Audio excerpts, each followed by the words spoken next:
Bapak, Ibu, Saudara-saudari yang dikasihi oleh Tuhan Yesus, mari kita berdoa sebelum kita membaca dan merenungkan kebenaran firman Tuhan. Bapa kami di dalam kerajaan sorga, setelah kami menerima berita pengampunan dosa dari Tuhan, kami rindu ya Tuhan Engkau berbicara kepada kami melalui firman-Mu. Sebab kami mengimani bahwa firman-Mu adalah firman yang hidup, firman yang kudus, firman yang berkuasa yang tidak pernah berubah. Oleh sebab itu kami mohon kiranya Roh-Mu yang kudus, yang menerangi hati dan pikiran kami, agar kami dapat memahami apa yang menjadi isi hati Tuhan lewat firman Tuhan yang akan kami baca dan renungkan bersama. Kami menyerahkan diri kami, baik hamba-Mu yang menyampaikan, maupun seluruh jemaat yang mengikuti dari rumah. Kami mau merendahkan hati kami untuk mendengarkan sabda-Mu. Berbicara kepada kami ya Tuhan, karena kami siap untuk mendengarkan suara-Mu.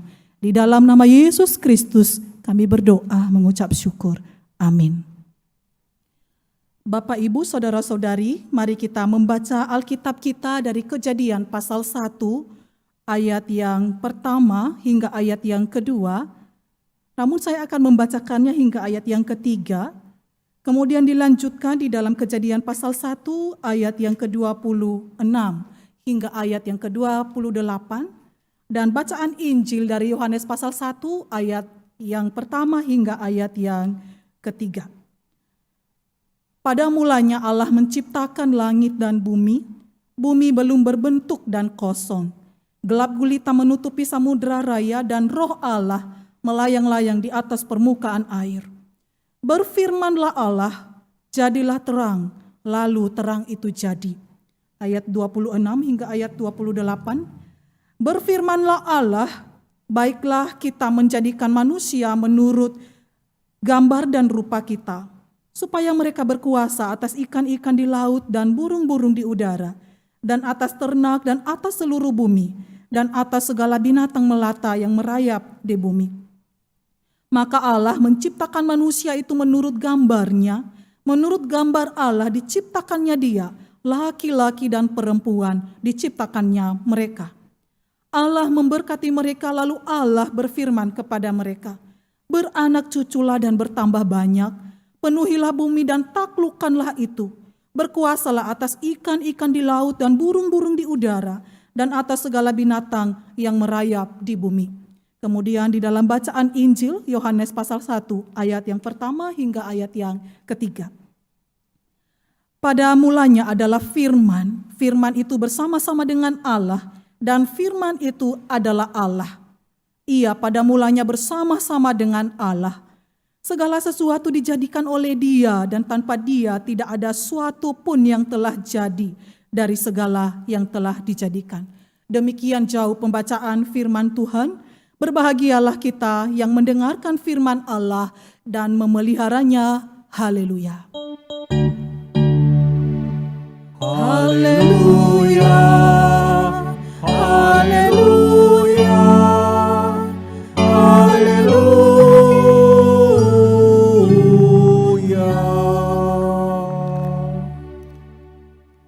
Shalom Bapak, Ibu, Saudara-saudari yang dikasihi oleh Tuhan Yesus. Sekali lagi izinkan kami menyampaikan selamat tahun baru Imlek. Kiranya di tahun yang baru ini Tuhan menganugerahkan kepada kita kesehatan yang baik, kebahagiaan yang sejati di dalam Yesus Kristus, dan keteguhan iman untuk boleh tetap setia mengikut Kristus sampai akhir hidup kita. Perayaan Imlek tahun ini berbeda dengan tahun-tahun sebelumnya, di mana kita diwajibkan untuk merayakannya di rumah saja dan tidak boleh berkumpul dengan keluarga besar. Tetapi kiranya sukacita Imlek, sukacita tahun baru karena kita telah ada di dalam Yesus Kristus, tidak pernah mengurangi kebahagiaan kita di dalam Tuhan. Bapak, Ibu, Saudara-saudari yang dikasihi oleh Tuhan Yesus, tema khotbah pada hari ini adalah firman yang mencipta. Bukan sebuah kebetulan ya, jikalau tema ini sesuai dengan tahun baru, firman yang mencipta. Bapak, Ibu, Saudara-saudari yang dikasihi oleh Tuhan Yesus, dalam sebuah bukunya, Billy Graham pernah menceritakan tentang seorang pemuda yang mencari Tuhan. Pemuda ini datang kepada salah seorang pemimpin agama di India yang pada saat itu sedang duduk di tepi sungai Gangga. Pemuda itu bertanya kepada pemimpin agama, bagaimana caranya agar ia boleh menemukan Tuhan. Pemimpin agama itu langsung menarik kepala sang pemuda dan memasukkannya ke dalam air sampai pemuda itu hampir mati lemas. Ketika pemuda itu berhasil mengeluarkan kepalanya dari dalam air, ia bertanya kepada pemimpin agama, "Mengapa Anda memperlakukan saya demikian? Saya hampir mati karena kehabisan oksigen." Lalu pemimpin agama itu berkata kepada pemuda ini, "Apabila kerinduanmu mencari Allah sama seperti engkau mencari oksigen di dalam air untuk bernafas, maka engkau pasti akan menemukan Dia." Bapak, Ibu, saudara-saudari yang dikasihi oleh Tuhan, seberapa besar daya upaya kita dalam kita mencari Allah? Apakah Allah adalah sesuatu yang penting, paling penting di dalam hidup ini, sehingga mencari dan menemukan Dia adalah prioritas utama di dalam hidup kita? Namun bersyukur kepada Allah, karena Ia tidak membiarkan kita mencari Dia secara pribadi, berjuang sendiri menemukan Dia secara pribadi. Tetapi Allah itu menyatakan dirinya di dalam Alkitab, sehingga olehnya kita dapat menemukan dan mengenal Dia secara utuh. Bapak, Ibu, saudara-saudari yang dikasihi oleh Tuhan Yesus, ketika kita mencoba memahami kisah penciptaan yang tadi baru saja kita baca di dalam Kejadian, Musa yang kita percaya sebagai penulis dari kitab Kejadian ini, menulis kitab ini bukan untuk kita di zaman ini, tetapi kepada orang-orang pada zaman itu, yaitu kepada bangsa Israel. Jadi bangsa Israel merupakan orang pertama yang mendapatkan akan firman Allah di dalam kitab Kejadian ini.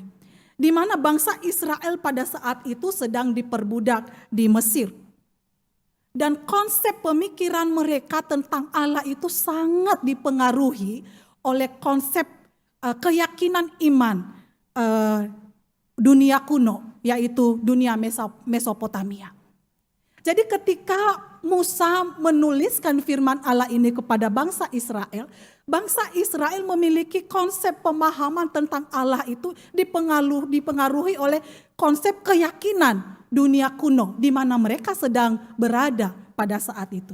Oleh sebab itu mari kita melihat slide berikut. Kepercayaan di dunia kuno atau dunia Mesopotamia, mereka itu memahami akan konsep teogoni, di mana mereka memahami bahwa Allah itu ada permulaan, ada silsilah Allah, dan bahkan Allah itu dilahirkan. Karena Allah dilahirkan, maka Allah bisa mati. Tetapi di dalam Kejadian pasal 1 ayat 1 tadi, firman Tuhan berkata, pada mulanya Allah menciptakan langit dan bumi. Artinya apa? Allah, Elohim, sang pencipta itu tidak ada awal dan tidak ada akhir. Apa yang membedakan kita dengan Allah? Allah itu tidak ada awal dan tidak ada akhir. Kalau manusia ada awal tetapi tidak ada akhir. Dan inilah yang kita kenal. Allah Elohim adalah Allah yang tidak ada awal dan tidak ada akhir. Maka kita seringkali menyebut Allah kita adalah Allah yang kekal. Kemudian Bapak Ibu saudara-saudari yang dikasihi oleh Tuhan Yesus, umat Israel sebagai umat Allah pada saat itu juga mereka menyembah banyak Allah. Jadi di Israel itu di dunia kuno mereka memiliki banyak sekali Allah. Ada Allah yang besar, ada Allah yang kecil. Dan karena banyak Allah, maka Allah itu masing-masing memiliki daerah kekuasaannya sendiri. Ketika kita melihat Alkitab, Musa berkata bahwa Allah kita adalah Allah yang esa, Allah yang satu, monoteis. Dan karena Allah adalah Allah yang satu, maka Ia adalah Allah yang berdaulat atas segala ciptaan. Di dunia kuno juga mereka percaya bahwa Allah itu ada di dalam segala sesuatu. Kita melihat slide-nya, yaitu panteisme. Ketika mereka melihat matahari, mereka percaya bahwa ada Allah di dalam matahari. Ketika mereka menemukan sungai, mereka menemukan bahwa ada Allah di dalam sungai, ada Allah di dalam bulan, ada Allah di dalam pohon-pohon besar, bahkan di batu-batu. Maka mereka pun menyembah akan ciptaan. Mereka menyembah patung, mereka menyembah batu, mereka menyembah matahari, mereka menyembah sungai dan pohon-pohon yang besar. Di dalam Alkitab, Musa berkata kepada umat Israel bahwa Allah pencipta ini terpisah dengan ciptaan. Bahkan ketika Allah ini datang ke dalam dunia, berinkarnasi di dalam Yesus Kristus, dan dikatakan bahwa ketika kita menerima Yesus Kristus sebagai Tuhan dan Juru Selamat kita, maka Roh Kudus ada di dalam hati kita. Tetapi tetap kita bukan Allah. Maka manusia tidak boleh disembah. Jadi Allah tetap Allah, ciptaan tetap ciptaan. Kemudian Bapak Ibu Saudara-saudara, di dalam konsep kepercayaan dunia kuno, Mesopotamia juga, mereka mempercayai bahwa langit dan bumi itu terjadi karena ada pertarungan kosmik. Ya, di dalam kisah Enuma Elis contohnya, jadi Allah utama Babel itu adalah Marduk. Jadi pada suatu saat Allah-Allah kecil datang kepada Marduk, Allah yang besar, meminta tolong supaya mereka dapat dilepaskan dari ancaman Allah yang bernama Allah Tiamat. Jadi Allah Tiamat ini ingin membunuh mereka. Maka terjadilah Marduk ingin menolong Allah-Allah ini, maka terjadilah peperangan antara Marduk dan Tiamat. Tiamat kalah, tubuhnya terpotong menjadi dua, tubuh bagian atas itu menjadi langit, dan tubuh bagian bawah menjadi bumi. Maka mereka percaya langit dan bumi terjadilah karena pertarungan kosmik ini. Tetapi sekali lagi Musa mengatakan kepada bangsa Israel yang adalah umat Allah bahwa pada mulanya Allah menciptakan langit dan bumi. Langit dan bumi diciptakan oleh Allah tidak melalui pertarungan. Tetapi langit dan bumi diciptakan oleh Allah dengan berfirman. Selanjutnya Bapak Ibu Saudara-saudara, mereka juga mempercayai bahwa manusia itu adalah budak Allah. Karena Marduk tadi sudah menolong Allah-Allah kecil mengalahkan Tiamat, maka mereka harus menjadi budak Marduk. Tetapi kan Marduk ini kasihan, masa Allah jadi budak. Maka Marduk ini menciptakan manusia. Dan manusia inilah yang menjadi budak. Maka ketika bangsa Israel menjadi budak di Mesir itu bukan sesuatu yang mengherankan bagi mereka. Karena mereka sudah didoktrin dari sejak lahir bahwa manusia itu memang diciptakan untuk menjadi budak. Tetapi ketika kita melihat di dalam Kejadian pasal 1 ayat 26 sampai ayat 28, Musa menyampaikan kepada bangsa Israel bahwa manusia diciptakan menurut gambar dan rupa Allah. Manusia tidak diciptakan oleh Allah sebagai budak, tetapi sebagai penguasa atas ciptaan. Bapak Ibu Saudara-saudari yang dikasihi oleh Tuhan Yesus, dari kebenaran ini kita boleh melihat poin yang pertama dalam firman Tuhan pada pagi hari ini, bahwa kita melihat Allah adalah pencipta satu-satunya yang maha kuasa.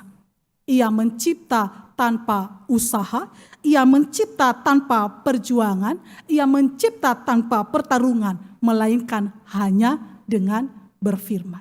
Dan segala sesuatu yang ada di dalam dunia, bahkan dunia ini sendiri adalah berasal dari Allah. Allah yang tidak ada awal dan tidak ada akhir. Bapak Ibu Saudara-saudara yang dikasihi oleh Tuhan Yesus, yang menjadi pertanyaan selanjutnya, apakah di dalam kisah penciptaan, dalam Kejadian sudah ada Allah Tritunggal di sana? Ketika kita membaca ayat 1 sampai ayat 3 tidak tertulis secara jelas akan Allah Tritunggal. Tetapi mari kita baca pelan-pelan ya. Pada mulanya Allah menciptakan langit dan bumi. Bumi belum berbentuk dan kosong, gelap gulita menutupi samudra raya, dan roh Allah melayang-layang di atas permukaan air. roh Allah, berarti kita percaya bahwa itu adalah Roh Kudus. Ya. Ayat 3, berfirmanlah Allah, jadilah terang, lalu terang itu jadi. Allah di sini adalah Elohim, Allah pencipta. Ia mencipta dengan firman. Adakah Tuhan Yesus di sana? Tidak terlihat. Tetapi ketika kita membaca Yohanes pasal 1 ayat 1 sampai 3, di situ jelas. Siapa sang firman di dalam ayat 3? Pada mulanya adalah firman, firman itu bersama-sama dengan Allah, dan firman itu adalah Allah. Ia pada mulanya bersama-sama dengan Allah, segala sesuatu dijadikan oleh Dia, dan tanpa Dia tidak ada suatu pun yang terjadi dari segala yang dijadikan. Berarti ada enggak Allah Tritunggal di dalam Kejadian 1? Ada. Dan hal itu semakin terlihat ketika kita membaca ayat 26 sampai 28 ketika Allah berkata, marilah kita menciptakan manusia. Kita itu berarti jamak. Allah Bapa, Allah Anak, dan Allah Roh Kudus. Ternyata ini tidak hanya dilihat atau ditulis di dalam Injil Yohanes, tetapi di dalam surat-surat Paulus juga kita melihat ya saudara ya. Di dalam Kolose pasal 1 ayat 15 sampai 16 dikatakan di sana, ia adalah gambar dan rupa Allah yang tidak kelihatan, yang sulung, lebih utama dari segala yang diciptakan. Karena di dalam Dialah, siapa Dia di sini? Yesus Kristus. Di dalam Dialah telah diciptakan segala sesuatu yang ada di sorga dan yang ada di bumi, yang kelihatan dan yang tidak kelihatan. Baik singgasana maupun kerajaan, baik pemerintah maupun penguasa, segala sesuatu diciptakan oleh Dia dan untuk Dia.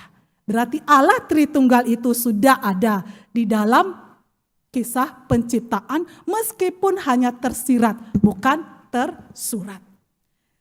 Lalu apa yang menjadi poinnya bagi kita ketika kita melihat Allah pencipta langit dan bumi, kemudian Allah Tritunggal itu turut bersama-sama dalam menciptakan langit dan bumi.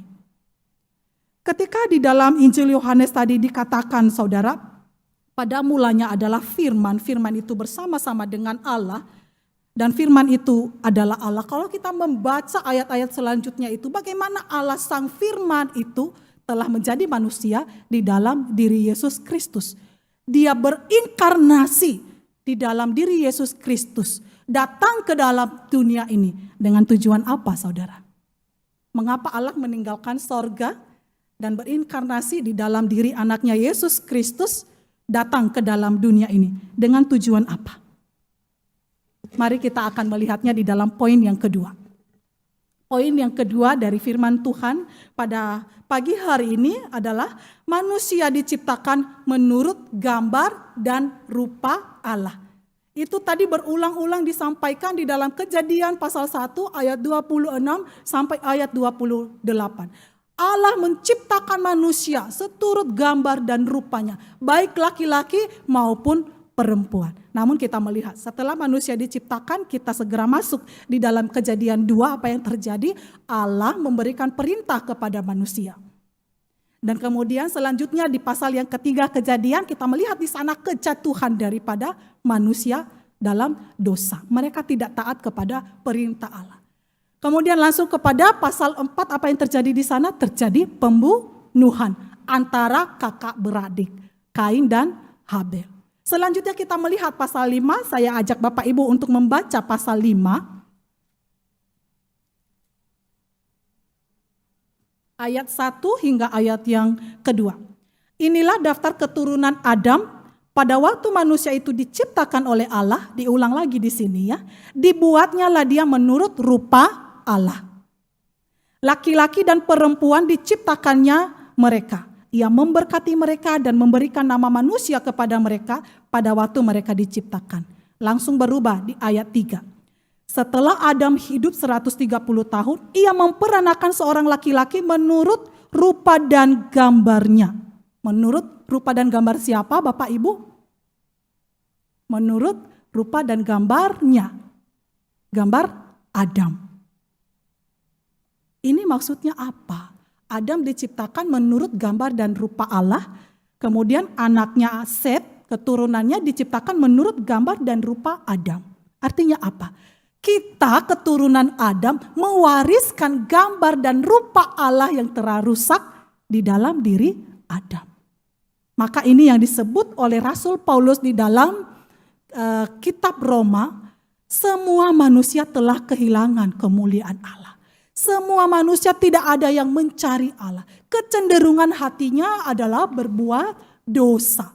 Dan manusia ada di bawah perhambaan dosa. Dan manusia yang ada di bawah perhambaan dosa ini tidak dapat menyelamatkan diri sendiri. Oleh sebab itu Allah di dalam Yesus Kristus turun ke dalam dunia untuk menyelamatkan manusia. Supaya manusia ini dapat berfungsi seperti tujuan awal ia diciptakan. Tujuan awal manusia diciptakan adalah memuliakan dan menikmati Allah. Jadi saudara yang dikasihi oleh Tuhan Yesus, kita melihat di sini akan kasih Allah yang besar ketika ia datang ke dalam dunia ini di dalam diri Yesus Kristus untuk menyelamatkan kita orang-orang yang berdosa. Dan manusia tidak mungkin dapat memuliakan dan menikmati Allah di luar Yesus Kristus yang telah mati, tersalib dan bangkit mengalahkan maut. Maka penting sekali kelahiran baru. Penting sekali kita mengalami perjumpaan pribadi dengan Tuhan Yesus, tidak hanya asal ke gereja, tidak hanya asal melayani, tetapi kita harus benar-benar secara pribadi mengalami akan kelahiran baru di dalam Yesus Kristus itu. Baru kita akan bisa memuliakan Allah dan menikmati Allah. Bapak Ibu yang dikasihi oleh Tuhan Yesus, ketika kita melihat betapa besar Allah mengasihi kita. Hari ini adalah hari Valentin ya. Kita mengingat ada orang-orang yang mengasihi kita, tetapi tadi liturgos berkata bahwa ada kasih yang lebih besar. Kasih yang tidak pernah berakhir, kasih yang tidak pernah berkurang, kasih yang tidak pernah berubah, yaitu kasih Allah di dalam Yesus Kristus yang telah menyelamatkan kita. Maka keselamatan di dalam Yesus Kristus itu seharusnya menjadi sukacita besar orang-orang Kristen. Khususnya di zaman ini ya, pada masa-masa ini. Saudara, tidak ada perbedaan penderitaan yang sedang dialami oleh seluruh dunia pada saat ini. Ya, kita sebut saja corona, COVID-19. Itu tidak melihat, tidak membeda-bedakan orang Kristen, orang tidak Kristen, orang percaya maupun orang yang tidak percaya sama-sama terinfeksi kalau sudah waktunya. Tetapi apa yang menjadi pembedaannya? Anak-anak Tuhan, sukacita mereka karena keselamatan di dalam Yesus Kristus itulah yang memampukan mereka untuk menghadapi badai hidup yang silih berganti di dalam kehidupan mereka. Jadi beban berat, sakit, penyakit, bahkan kata Paulus, kematian ataupun maut tidak akan pernah memisahkan anak-anak Allah itu dari kasih Yesus Kristus. Itu yang membedakannya. Sehingga di tengah-tengah penderitaan pun, di tengah-tengah begitu banyaknya ketakutan kita menghadapi hari depan, kepala kita tetap tegap. Karena kita percaya tidak ada satupun yang dapat memisahkan kita dari kasih Kristus yang telah menyelamatkan kita. Apa yang menjadi respon kita terhadap kasih Allah yang begitu besar di dalam Yesus Kristus? Bapak Ibu, tadi kita sudah menyinggung sedikit di awal penciptaan itu bagaimana Adam dan Hawa tidak taat, kemudian keturunannya itu menjadi keturunan yang melakukan dosa. Apa sih sebenarnya menjadi masalah utama manusia dari sejak penciptaan? Masalah utama manusia dari sejak diciptakan adalah ketaatan. Ya. Lalu kita bertanya, bagaimana agar kita ini bisa taat kepada Tuhan?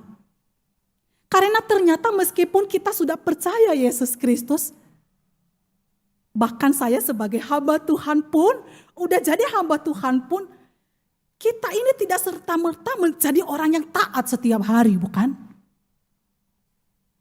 Tidak otomatis membuat kita menjadi orang yang taat kepada Tuhan. Karena firman Tuhan berkata, roh memang penurut tetapi daging lemah. Lalu bagaimana solusinya? Solusinya, anak-anak Tuhan tidak boleh jauh-jauh dari firman Tuhan.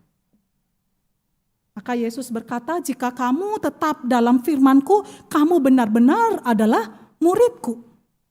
Menjadi murid Yesus berarti terus-menerus tinggal di dalam firman. Firman itu menguasai hidupnya, firman itu mengubah hidupnya, bahkan firman itu memenuhi hidupnya.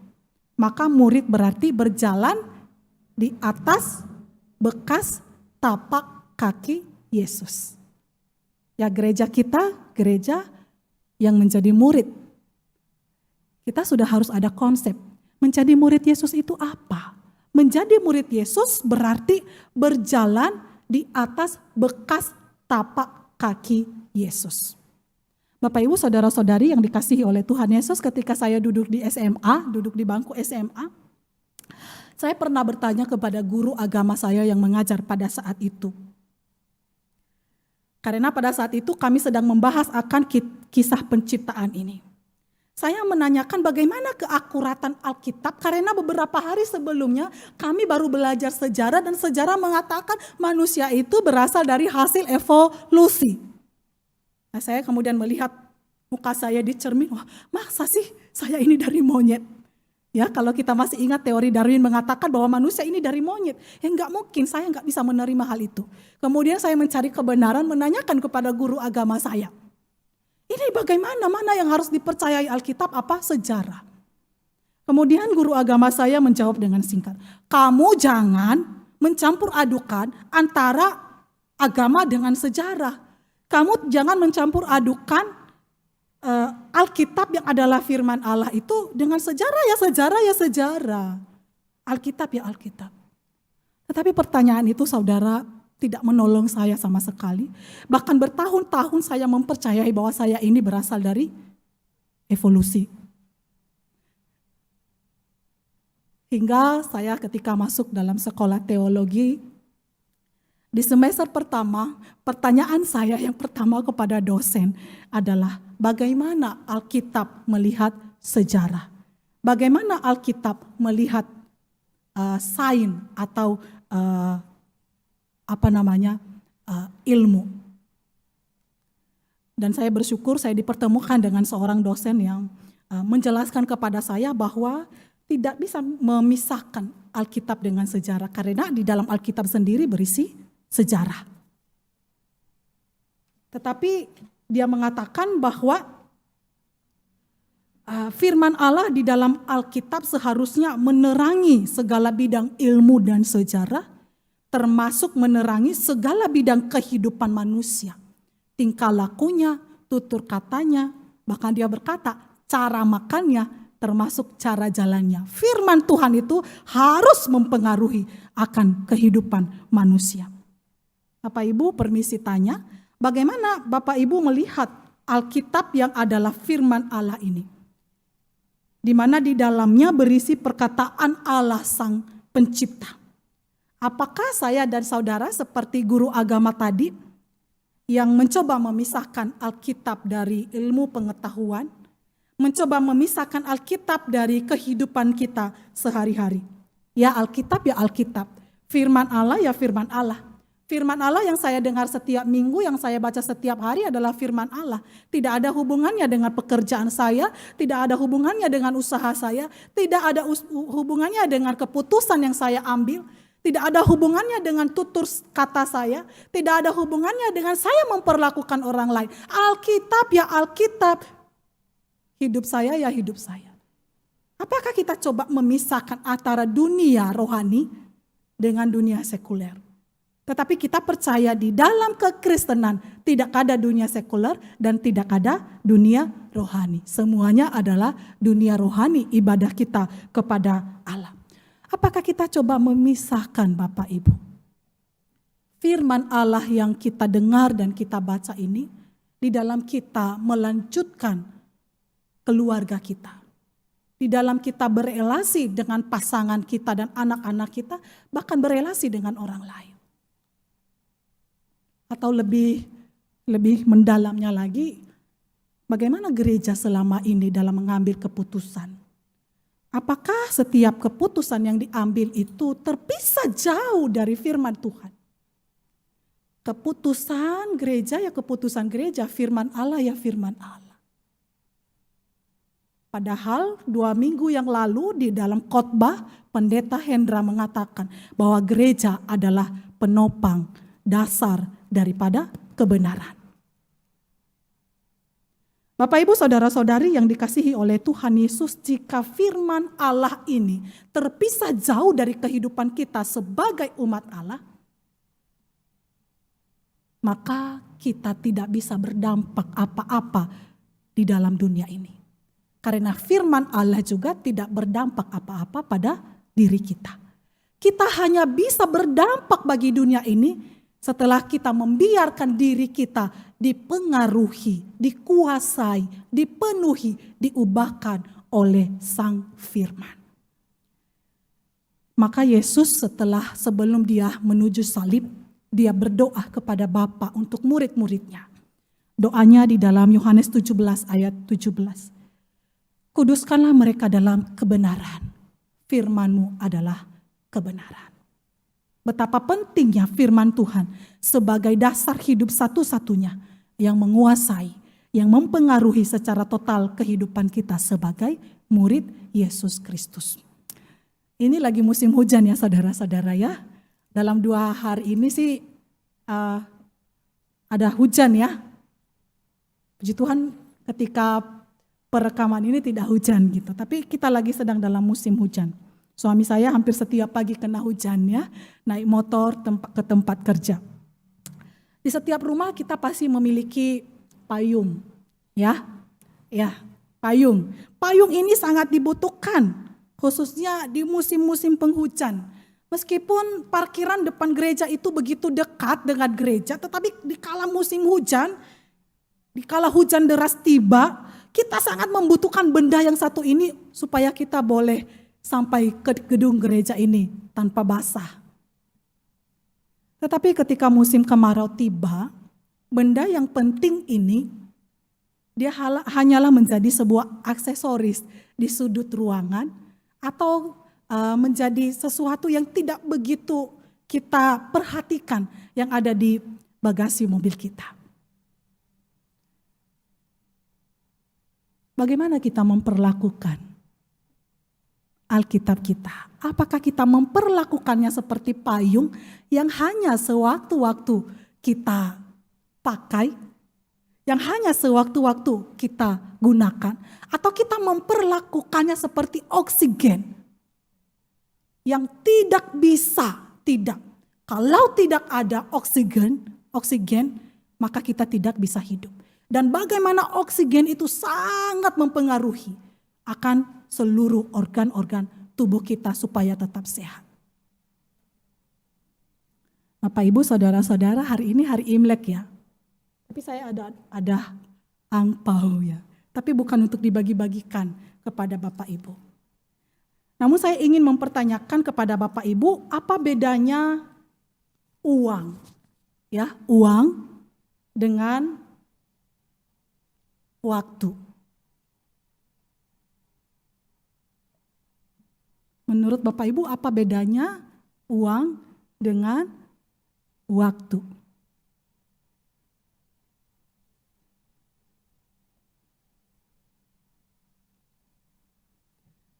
Kita tahu berapa banyak uang yang tersisa untuk kita pakai di dalam hidup kita. Iya dong, masa kita nggak tahu? Kita tahu keluar masuk uang kita dan berapa sisanya kita pasti tahu. Namun kita tidak pernah tahu berapa lagi waktu yang kita punya untuk hidup. Maka mari kita menjalani waktu yang tersisa ini untuk menghidupi firman Allah Sang Pencipta. Mari kita masuk di dalam waktu hening.